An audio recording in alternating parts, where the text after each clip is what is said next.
Alright, these are my top 20 favourite films of the year. I normally do a top 10, but there's been so many great releases this year, I thought, why not? I'll do a top 20. These are by Australian release dates, so one of the films got released in the US in 2021.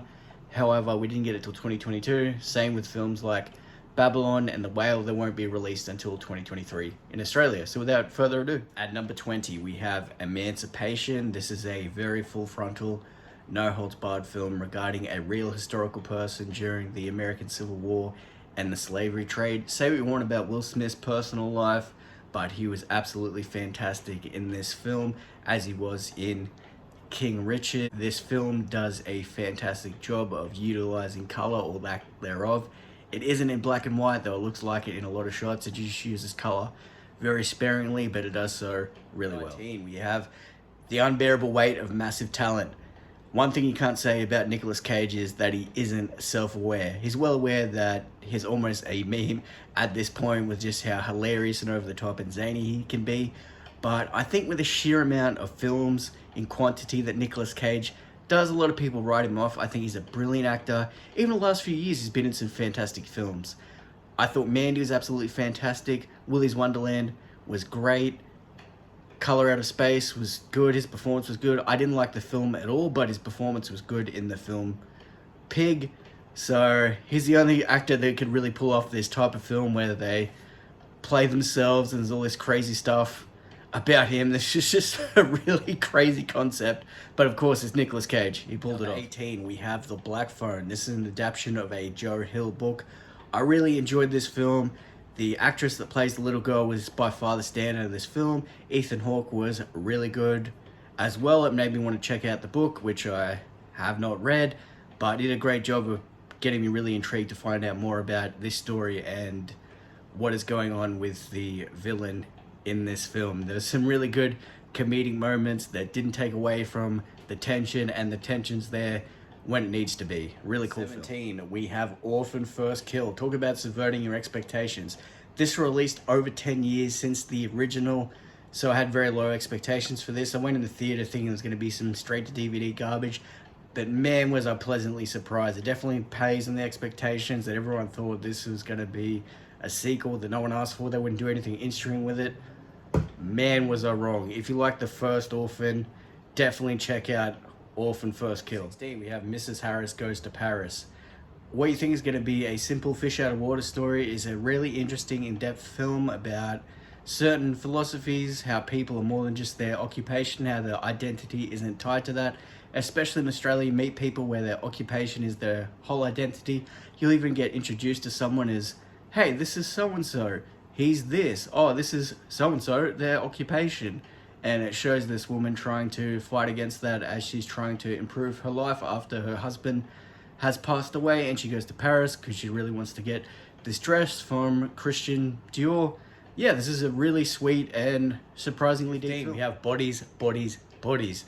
This is an absolutely fantastic satire of Gen Z, sayings they have, certain characteristics that a lot of Gen Z people seem to have. I'm a millennial myself, but obviously been around people that are Gen Z, and I thought this is a really hilarious satire as well as a enjoyable thriller. We have a film that I believe is pronounced Udall. I saw this while I was overseas on a whim, and I'm incredibly glad I did. This is a really interesting take on a horror film, and because it's an Indian film, it's in the Malayalam language. A lot of family dynamics that we don't really have in the West are a big central part of this film. So a character may be perceived in a more positive light if this is released for Western audiences, but in this movie they don't want you to root for that character, and they want you to root for a character to get revenge on that said character. I can't find anywhere you'd be able to watch this, but if it gets released on streaming anywhere in the West, I'll put a link to it because I absolutely love this. I thought it was an incredible horror film, and I'm glad I went to see it. We have Ambulance, starring Jake Gyllenhaal and Yahya Abdul-Mateen II in a fantastic action film. This is just an unapologetic action film directed by Michael Bay. Normally the sort of thing that does really well at the box office, and this bombed, which is a shame because this is actually really good. They have great chemistry. You really feel for Jake Gyllenhaal's character as he's just a criminal. This is the day-to-day occurrence for him. He's just having a very stressful day at work. He's trying to work out how to get out of the situation, and he's drawing his brother in because his brother is in need of some money. I really enjoyed this. 12, we have On the Count of Three, which is about two friends who decide they've had enough of life, so they're going to commit a murder-suicide, and one of them says, you know what, let's just give it 24 hours, tie up some loose ends, do things we wanted to do before we kill ourselves, and that'll be it. So they make a suicide pact. And despite its heavy subject matter, it handles the matter gracefully and says some really hilarious moments. It does have a bleak sense of humor at times, but I thought this is a really emotional, really gripping story, and I'm glad they didn't shy away from certain things in the film. And we have The Batman. It's a testament to how good this film is, where the superhero film fatigue had really set in for me, and I thought this was fantastic. Paul Dano is incredible in this. Have you seen him in Prisoners or There Will Be Blood or many other films? He's always great. Robert Pattinson is great. Friends that don't see as many movies as I do said, really, Robert Pattinson, the guy from Twilight, when he's had so many other great performances, like in The Rover or The Lighthouse, was fantastic as a young Batman in this. I really like there's almost a boogeyman element where even just the threat of Batman potentially being around was enough of a deterrent, because obviously you can't be everywhere in Gotham. I really like the cinematography in this as well. I thought it was a great adaptation of the Batman story. We have Jackass Forever. The idea of a film is to invoke certain emotions, and I feel like I felt every emotion watching this film. Shock, awe, disgust, and of course amusement. I laughed hysterically during this that I had tears in my eyes. When I went to see it, there was a very elderly couple in front of me, and I was walking in, I'm like, oh god, this couple have the wrong session. But no, they were there to see Jackass, and they laughed all the way through it. I made a video before about how they don't release adult comedies anymore, and even when there's jokes in movies, people don't laugh at them unless there's like physical humor, which is what this movie is. And as gross as the intro is very technically impressive. I'll give it that. This is some of the most fun I've ever had being in a movie theater watching a film. We have Where the Crawdads Sing. I really love this movie, and I think people that are a bit of a loner and like to keep themselves are going to really like this film. I've seen people say it looks like a made-for-TV movie, and I couldn't disagree more.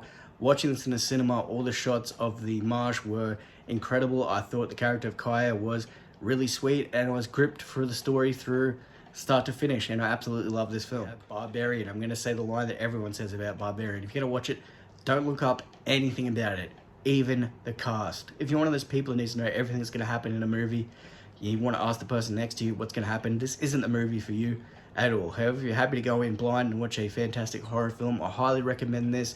Not only is it a great horror film that had a surprisingly low budget, and I watched an interview with the director, and I was very happy and surprised to see this end up getting a wide release just through word of mouth. Check it out. It also has some great social commentary without beating you over the head with it like a lot of other films. We have Bullet Train, another film that is completely full of surprises. This is so much fun to watch in the theater. Also, if you're like me and grew up as a kid and you're a fan of Thomas the Tank Engine, there's quite a few references in this. You appreciate it. This really reminded me of a lot of Guy Ritchie films. It isn't directed by Guy Ritchie, but it reminded me a lot of The Gentleman. This is so much fun. If you like action films and films like The Gentleman, go and check this out. You won't be disappointed. 6, we have Smile. He's gonna die, she's gonna die, you're all gonna die. Right. So Smile. Smile had a fantastic guerrilla marketing campaign. It looked like it was maybe going to be another Truth or Dare and be incredibly disappointing. That is not the case whatsoever. It is a fantastic slow burn horror film. It's really disappointing to hear that myself included and many others went to see this in theaters and people ruined the experience. So if you can watch this on streaming and enjoy it for the incredible horror film that it is, check it out. It sounds like a very generic run-of-the-mill premise, but they do an amazing job with it. Highly recommend. Nightmare Alley. If you're thinking that's a 2021 film, it didn't get released in Australia until January of 2022. However, I'm glad it did because it's a fantastic thriller film directed by Guillermo del Toro. Has a star-studded cast. Bradley Cooper and Willem Dafoe are fantastic in this film. It's about Bradley Cooper's character has something happen in his life which causes him to go and find work at a carnival, and it takes you through his story from there, and it really rewards you paying attention throughout the film. I highly recommend this, and I was really sad to see that this bombed completely because it's such a brilliant film. Number 4, we have one of the success stories of the year. Terrifier 2, made on a crowd-funded budget of $350,000 raised from Terrifier 1 fans. You can tell this is a passion project for the fans of Terrifier. It doesn't shy away from the fact that it's just a splatter fest. It's an absolute gore fest. It doesn't pretend it's anything else, like it's an elevated horror film, for lack of a better term. Everyone was great in this. David Howard Thornton was hilarious as Art the Clown. Lauren Lavera was fantastic. And Elliot Fulham, who you may know from TikTok, or his music, was great as well. As such a gore fest as this is, this had some absolutely hilarious moments, and I ironically think that it had an original song that should be nominated for an Oscar in this. If you want to watch a horror film that doesn't pretend it's anything else but just an absolute gore fest, check this out. You can tell how well the budget was spent in this. It's really impressive that as little of a budget they had, they were able to pull off a film of this scope and this length. Side note though, if you're going to see this only for Chris Jericho, despite being credited in the opening credits, he's only in the mid-credits. Number 3, we have RRR. This is an Indian action epic that is over 3 hours long. If that turns you off watching it, trust me, it is worth and justifies its runtime. It is so over the top, it is so much fun, despite being set in a real historical time. It's based on 2 Indian revolutionaries during the British rule of India, however their characters are fictionalized. There's so much fun to be had with. There's so many twists and turns. I was intrigued all the way through it. If you're after a realistic historical piece, this isn't that. This is almost like a live action anime with just over the top action scenes and reactions. I had so much fun with this. Trust me, it's on Netflix. It's worth checking out. 2, we have Top Gun Maverick. Who thought would have seen the day where blockbusters with an A-list actor were the underdog? After the marvelization of cinema and all the lockdowns, is really hard for really big budget blockbusters to get the money back at the box office. And then Tom Cruise flew in with this. He put so much care and love and practicality into the effects of this film. This is so much fun, as well as things you had to go out and see for yourself at the theater. I watched this again on DVD and it doesn't do it justice how good an experience it was to see this in the theaters. You could tell no matter how many years has passed since the original Top Gun, Tom Cruise put so much love and care into making this a worthy follow-up to the original Top Gun. It has everything you want from an action blockbuster. There's, of course, some amazing dogfighting scenes. There's action, there's romance. You care for all the characters in this. This was so much fun and I loved it. Number 1, we have The Menu. This is an absolutely scathing satire and dark comedy in regards to food critics, wealthy people, the have and the have-nots, and people that work in the service industry and how they deal with these sorts of people. There's a really interesting scene in regards to a guy that considers himself a foodie. He knows everything about food, and then they expose him for not even knowing how to cook. People critiquing movies even though they couldn't make one themselves. Anyway, back to The Menu. No pun intended, it is an acquired taste. It is a satire, has a very bleak sense of humor, and a lot of the commentary is catered towards people that not have just worked in a kitchen or a restaurant, but have worked in the service industry. There's a hilarious line about the chef going to see a film on his only day off, and it was hilarious because I'm sitting there watching it at 11 a.m. on a Wednesday on my day off watching this. I saw this in theaters twice, and a lot of the jokes didn't land. It landed for me. I thought they were hilarious, but again, isn't a quiet taste. However, I thought this film was incredible.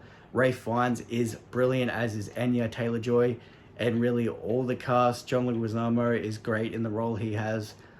Also, the dialogue in this is so sharp, so witty, has my favorite line of the year in any film, which I won't spoil, but it's delivered so coldly and in such a cool manner. So as I said, you may watch this and not like it at all, but if you're after a satire, something with a very bleak outlook on the world, check this out. I absolutely loved it.